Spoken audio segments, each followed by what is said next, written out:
ಈ ವಿಡಿಯೋದಲ್ಲಿ ನೋಡ್ತಾ ಇರುವಂಥದ್ದು ಒಂದು ಡ್ರೈ ಫ್ರೂಟಿನ ಮರದ ಹೂವು. ಇದಕ್ಕೆ ಕಟ್ ನಟ್ ಅಂತ ಹೇಳ್ತಾರೆ. ಇದರ ಮೇಲುಗಡೆವರೆಗೂ ಹೂವಿನ ಬಂಚುಗಳು ಮತ್ತು ಚಿಕ್ಕ ಚಿಕ್ಕ ಕಾಯಿಗಳು ಇಲ್ಲಿ ಕಾಣ್ತಾ ಉಂಟು.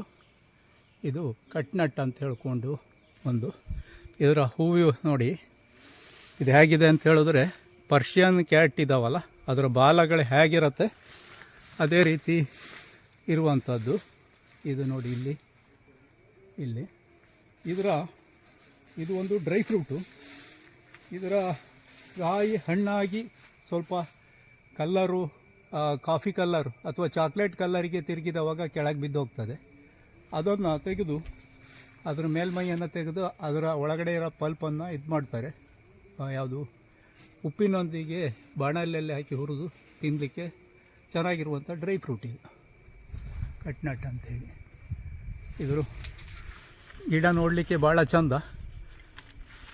ಇಲ್ಲಿ ಮೇಲ್ಗಡೆ ಕಾಣ್ತಾ ಇರುವಂಥದ್ದು ಚಿಕ್ಕ ಚಿಕ್ಕ ಕಾಯಿಗಳಾಗಿರುವಂಥದ್ದು ಮೇಲ್ಗಡೆ ಕಾಣ್ತಾ ಇರುವಂಥದ್ದು. ಸುಮಾರು 1 ಮೀಟರ್ ಬರುವಂಥ ಕಟ್ ನಟ್ ಇದು. ಇದರ ಹೂಗಳು 1 ಮೀಟರ್ವರೆಗೆ ಬರ್ತದೆ ಇದು.